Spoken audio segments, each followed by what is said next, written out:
Are there any pardons that you think are on the horizon? Yes, a big one. The guy who killed George Floyd. Jeffrey Toobin, thanks for joining me on the Golden Age. Hi, Andrew. It's good to see you. Good to see you. So let's start at the beginning. What was the founders' intention with the pardon?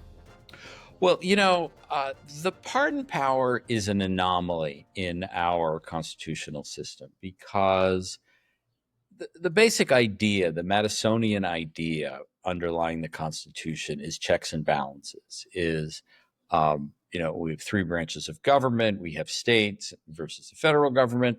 The idea that checks were a way to avoid the despotism that the crown represented, to which the young republic, the monarchy, which was the precipitating cause of the revolution, is the absolute power of the monarchy. But in the Articles of Confederation, which was the first organizing document after the American Revolution, there was no president and there was no pardon power.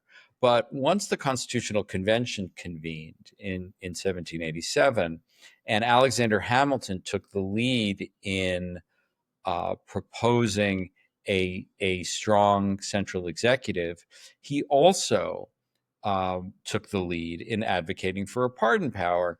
And he had two main reasons for doing it. And one of which is I think, pretty obvious. The other is less so. And the obvious reason was he thought that when it came to criminal punishment, there was sometimes excess. And he thought there should be a vehicle for the exercise of mercy. And that was clearly one reason for the pardon power. But the other reason, the less obvious reason, was that Hamilton thought that when the young republic faced organized challenge, rebellions, one way those challenges could be diffused was through the generous use of a pardon power, is saying to a rebellious group of people, look, we're going to put down your rebellion, but we're not going to punish you. And that actually happened very early. That was the first pardon, right? It was the first use of that kind of pardon. Certainly, George Washington faced a rebellion way out west, which meant Pennsylvania. And it was called the Whiskey Rebellion. It was essentially a tax rebellion. And the federal government put it down without too much trouble. But Washington, rather than punish the conspirators, gave them pardons. And it was, I think, a very successful use of the pardon power in precisely the way that Hamilton thought it should be used. Now, 47 years later, after the Civil War, Abraham Lincoln, in a much more consequential way, issued pardons as well to the Southern conscripts who fought on behalf of the South, as long as they pledged allegiance to the Union. That too was a way of diffusing a controversy. So I think that was an interesting and rather prescient justification for the pardon power that Hamilton advocated. Now, some on the right today argue that there's a parallel between the Whiskey Rebellion pardons and the January 6 pardons. Is that fair? I don't think it's fair for a couple of reasons. But starting with this one, George Washington pardoned his political adversaries. It was an act of generosity to people who had rebelled against him. And that, I think, was one reason why, both at the time and historically, it's been viewed as such a good thing. The January 6 pardons were a ratification of the illegal action of the rioters by someone who was on their side. And in fact, Donald Trump was also a January 6th defendant. He wasn't charged with fomenting the riot in violence. He was charged with the fake scheme involving the electors. But instead of showing generosity and mercy, Trump's pardon was saying this wasn't a crime in the first place, that this was the right thing to do. And I think, especially when such egregious criminal behavior was involved, like the rioters, to sanction that in that way was really the opposite of the kind of mercy that Washington and Lincoln displayed much earlier in our history. And it's kind of emblematic of how the pardon has transformed, and also emblematic of how Trump views the pardon, kind of almost pardoning people in his own likeness, him being a January 6th defendant and pardoning January 6th defendants. Well, one of the many extraordinary things about how Donald Trump is wielding the pardon power, and wielded it in his first term, is the really transactional nature of the way he has exercised it. And he is a transactional person. That's how he does a lot of things. And Ed Martin, who is a Justice Department official after Trump pardoned a crooked sheriff in Pennsylvania just the other day, Martin said on social media, no, to explain why the pardon took place, no MAGA left behind. And I think that's really what Trump is doing. If you look at the pardons that he's issued, they almost all have gone to political supporters or people whom he perceived as fellow victims of the Biden administration. Or donors. Or donors, or they're all transactional in some way, that they are not gestures of mercy for mercy's sake. They are either gestures to supporters, either financial or political, that it's just the way he runs his government. And we'll get back to the Trump pardons towards the end of this conversation, but I want to get to another rumored transactional pardon, which was Ford's pardon of Nixon. What did you uncover? Was there a quid pro quo with Ford's pardon of Nixon? Well, one of the reasons I set out to write the pardon, the book, is that it was sort of the first political event I remembered as a young teenager, and there was a real historical revisionism that has gone on about the Ford pardon of Nixon. At the time, it was perceived as a disaster, both a moral disaster and a political disaster. Many people thought that it was one of the main reasons Ford lost to Jimmy Carter 2 years later. The pardon was August 1974. The election was 2 years later. He lost a lot of popularity after the pardon. He did in short order. But in recent years, many people, Ted Kennedy, Bob Woodward, have come to believe that the pardon was a good thing. So I decided to take a fresh look at the whole thing. And one of the great mysteries about the pardon was the question you asked: was there some sort of deal? And was there a trade, a quid pro quo, as you put it? Did a pardon for presidency? Right? Did Nixon essentially, either directly or through intermediaries, say to Ford, "If you pardon me or agree to pardon me, I will give you the presidency"? And one thing I established, I think without doubt, was that there was no deal. There was no such deal, for a couple of reasons. One was Ford didn't even consider a pardon. It wasn't even on his radar as in the first month of his presidency, until he didn't consider a pardon until he was just about to become president, and he was going to become president anyway. Nixon and Alexander Haig, who was his intermediary, just had nothing to offer him. But more importantly, I found Ford to be a deeply honorable person, and I don't think he would ever have agreed to something like this, even though Nixon sort of did dangle the idea or through Haig in front of him. So I don't think there was any deal. As you know from reading the book, I still think the pardon was a bad idea, but I don't think it was the product of any sort of corrupt deal or quid pro quo between Nixon and Ford. And you write about how Ford always kept a distance from Watergate.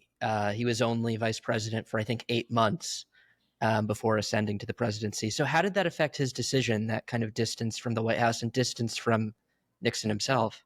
Well, that was one of the things that I found most interesting and surprising in writing the book, was that, I mean, you have the chronology right, that Spiro Agnew resigned in October of 1973 in a completely separate scandal from Watergate, which was unfolding at Rachel that time. Maddow uncovers in Bagman. Bagman is a sensational podcast. It's amazing. It was really great. I thought I knew something about the whole Agnew scandal, and I learned a tremendous amount. Interestingly, when Agnew resigns, Nixon becomes the first president to use the provisions of the 22nd Amendment, which had been passed in 1965. Before that, there had been no provision for filling the office of vice president if it became vacant. When FDR died in 1945 and Harry Truman became president, there was no vice president until Truman was elected in his own right. When JFK was assassinated in 1963, there was no vice president until Johnson was elected in his own right the following year. But thanks to the 22nd Amendment, Nixon had the chance to pick a vice president, but he was subject to the confirmation of the House and Senate, both of which were under the control of the Democrats. So Nixon had to pick someone who was both acceptable to Democrats, but not someone they perceived as a threat to run for president in 1976. And that's how Gerald Ford came, because he was regarded as an honest, decent, but not especially high-powered person. And when he took over as vice president at the beginning of 1974, after he was confirmed by the House and Senate, he really tried to stay away from Watergate and even physically from Washington as much as possible. He was out campaigning, right? He was out campaigning for Republicans in the 74 midterm election. And he was also the kind of person who did not want to seem to be scheming to become president. He didn't want to be seen as, sort of hoping for Nixon to resign or get impeached and become president that way. So he really kept a distance from Watergate and didn't even learn much about how the investigation was unfolding, what specifically Nixon was accused of. So when in fact Ford becomes president in August of 1974, he really just doesn't know a lot about the investigation of Nixon, which is still unfolding at that time because he was still subject to a criminal investigation. And that intentional ignorance about what was going on, I think, really cost Ford a lot and led to some of his mistakes in his first month in office. And also his legacy. All people remember about Ford really is that he pardoned Nixon, or the first thing that people remember. It is certainly the first thing that people remember. Alexander Haig, you've brought up his name a few times, is a key figure here. He was chief of staff to Nixon, and then he was chief of staff to Ford for, I think, the first 6 weeks of his presidency. Right. What was his role behind the scenes in terms of advocating for this pardon? He was almost a double agent of sorts. He was a double agent, and a particularly fascinating guy, I thought. I think most people remember Alexander Haig, to the extent they remember him, is when he was Ronald Reagan's Secretary of State, and during the period immediately after the assassination attempt of Reagan by John Hinckley. um, Haig, in a really terrible and mistaken assertion of power, said, "I'm in control here at the White House," and that's really, his probably most famous legacy. But he was also, this key figure, this carryover of chief of staff from Nixon to Ford, and he was very loyal to Nixon. Nixon took him from a fairly obscure general to this person who was essentially deputy president or like prime minister during the final months of Nixon's presidency. And Ford took it upon him, Haig took it upon himself to try to engineer a pardon for Nixon. And Ford didn't really know how closely Haig was in touch with the Nixon camp, which at that point had moved out to the so-called Western White House in San Clemente. And he went to Ford on a couple of occasions, especially on this very important day, August 1st, 1974, and basically suggested that a pardon would be a good way to calm the waters after Nixon left office. And so what was the contact between Ford and Nixon? Was there any? Well, direct contact, there was basically none. Once Nixon left office, he announced his resignation on August 8th, and Ford became president at noon on August 9th, 1974. The pardon was September 8th, 1974, just a month later. And during that month, there was, I believe, no direct contact, not even a phone call between the two men. But as I detail in the book, there were a lot of contacts through intermediaries during that period. And the logic on Ford's part in issuing the pardon was that if Nixon accepted the pardon, that would be some sort of confession.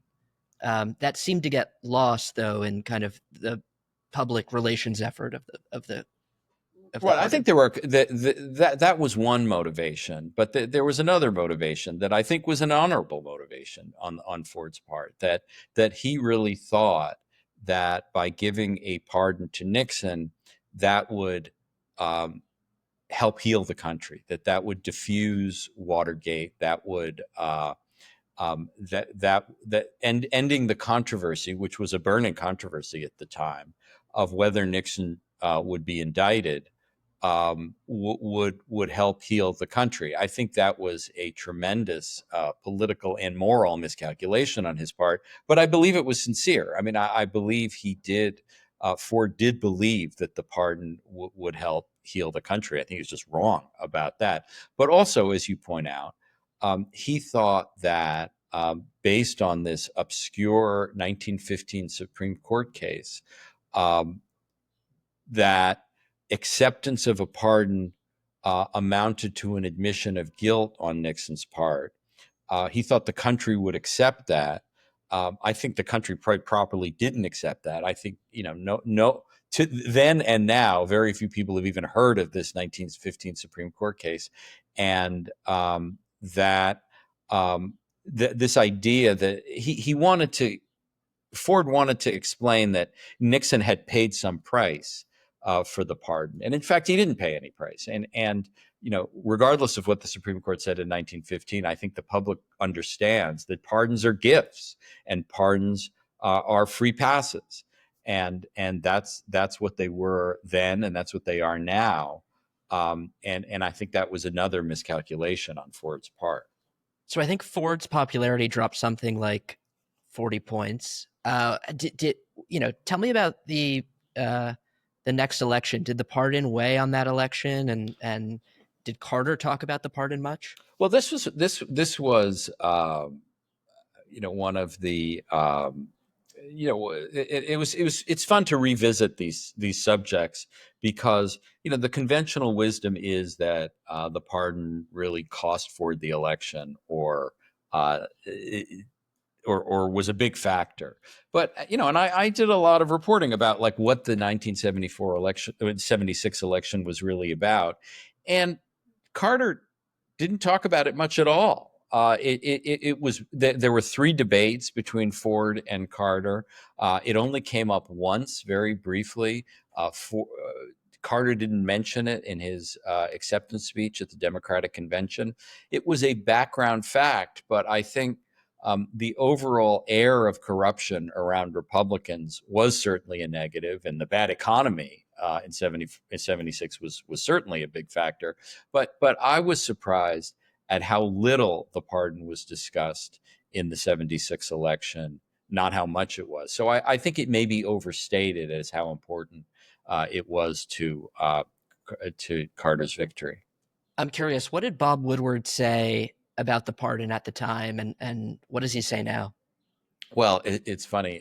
He and Carl Bernstein, of course, were still in the middle of covering Watergate, and on the morning of Sunday, September 8th, Bernstein called Bob at home, and the first thing he said was, "The SOB pardoned the SOB," and that, I think, summed up both of their attitudes, that they thought it was, essentially a continuation of the Watergate cover-up, the fact that Nixon would never face justice because of it.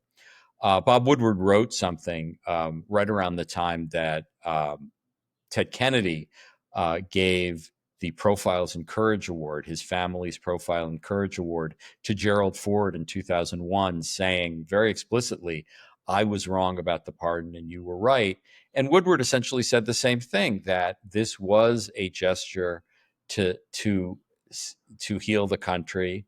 It was, both Kennedy and Woodward thought, at least a somewhat successful gesture to heal the country, and it was the right thing to do. I think both of them were right in the first place in 1974, not in 2001.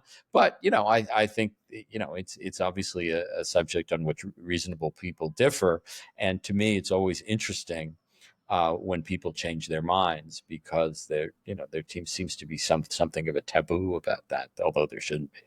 Did Ford ever consider pardoning Nixon's aides who were caught up in the Watergate scandal? Well, not only were they caught up in the Watergate scandal, They went to prison. And they were going to trial just as Nixon left office. So Ford really had the opportunity to cut short that trial, the Watergate cover-up trial.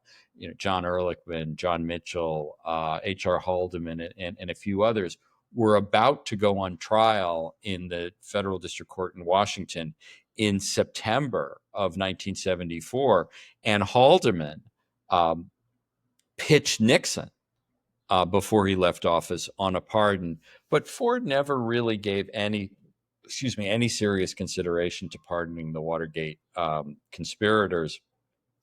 But I think that was part of the problem with the pardon of Nixon, because they were going to trial at just that moment for a crime that Nixon was intimately involved in and was for the benefit of Nixon. And they were going to trial, were convicted, and went to prison, and Nixon got a free pass. And I think that's yet another reason why the public rebelled against the pardon, because it seemed unfair to those who went to trial, as opposed to Nixon himself.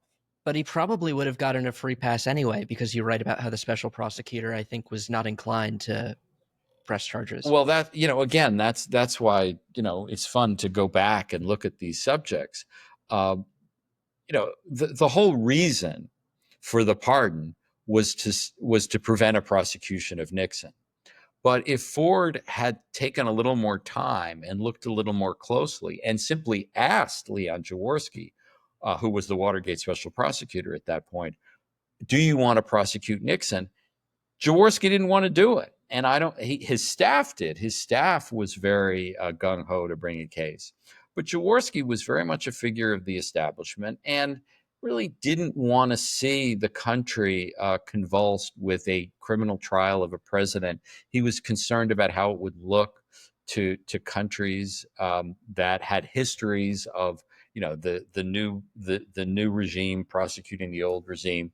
So one of the I guess you would call it a historical irony of the pardon was, as you suggested, it was just unnecessary because he wasn't going to get prosecuted. Nixon wasn't going to get prosecuted in the first place. And I think that's a perfect transition to Trump versus United States, which happened last year before the Supreme Court.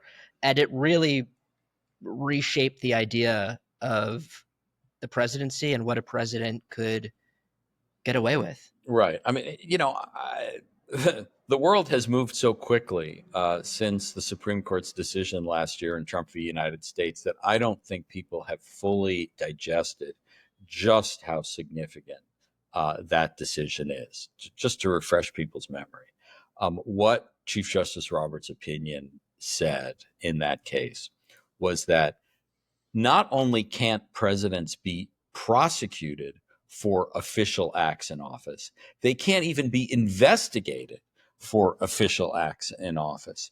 So, as I interpret the decision, not only would Richard Nixon have been free from prosecution, he couldn't even have been investigated in Watergate because, I mean, just to as my father used to say, to make a long story unbearable, if you look at what the main thing Nixon was accused of, the so-called smoking gun tape right after the Watergate break-in, he told H.R. Alderman to tell the FBI, to tell the CIA, to tell the CIA to tell the FBI, ease off on the Watergate investigation because it would cover up national security secrets. It was a completely bogus thing.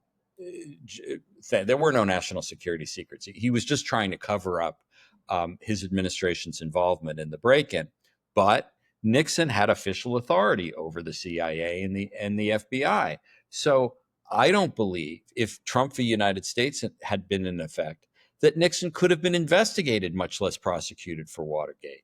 And I think that's just, a really profound thing when you think about how serious Watergate was and how serious the abuse of power was. The license that the Supreme Court has given to presidents now to break the law with impunity is really pretty extraordinary. Last few things. Do you think Kamala Harris would have pardoned Trump if she had won? I mean, just to be honest, one of the reasons I wrote the book when I did was I thought that was a possibility. Obviously, when I was writing the book in 2024, I didn't know who was going to win the election. But I did know that Ford was saying that Trump was saying he was going to pardon the January 6 rioters. And I knew, especially since the historical revisionism had taken hold of the Ford pardon, that there was going to be pressure on Harris if she won to pardon Trump. Senator, former governor Mitt Romney had already said he thought Harris should pardon Trump. And I think there would have been real pressure in that regard. Ultimately, I think Harris probably wouldn't have pardoned him, but it certainly would have been a live issue. And there would have been considerable pressure on her to do it. You've been outspoken about this. How damaging were Biden's pardons of his own family to his legacy? Terrible. I think the problem with pardons, and I generally support the pardon power, but the pardon when presidents use the pardon power to reward friends or punish enemies, it contributes to tremendous cynicism about how justice is dispensed in this country. And to me, the important thing to remember about Hunter Biden is that, he was convicted in two separate crimes. He was convicted of the false statements in connection with the purchase of the gun in Delaware, and he pleaded guilty to financial tax crimes in California. The government went after him perhaps harder than it went after other people. But you know what? The federal government goes after a lot of people harder than others. And only one of them had a father who was president of the United States. And, I certainly understand why Biden pardoned his son. Fathers love sons. I love my sons. But I think it was a mistake and a damage to his legacy. And, um, it's going to be one of the main things people remember about him. And that's a shame. Todd Chrisley, a reality star, was just pardoned. We talked about the January 6th defendants. Trump himself was a January 6th defendant, also pardoned. Are there any pardons that you think are on the horizon that we should be paying attention to? Yes, a big one. And I'm going to be embarrassed because I'm blanking on his name right away. But the guy who killed George Floyd, The police officer. the police officer, the three police officers. There is a lot of police sentiment to pardon him because they thought that was an excessive prosecution. Now, if he gets pardoned, he would not be released from prison because he was also state. He also had state charges against him. But I think that's one thing to keep in mind. I think it would be a grotesque miscarriage of justice. It's not a pardon, but it's related. The government is apparently considering paying a damage award to the family. And again, I'm blanking on the name of the woman, Ashley Babbitt, who was shot in the course of the riot in a January 6th. Which I think is, again, an example of how Trump is saying those people did nothing wrong. Again, I think it'd be a terrible mistake. But I think there are just a lot. There are going to be a lot more pardons. I mean, he really likes this power, and people who he feels were done wrong by the Biden administration or were simply supporters of I think are going to do very well over the next 3+ years. The book couldn't be more timely. It's called The Pardon. Jeffrey Toobin, thank you so much for joining me. Thank you, Andrew.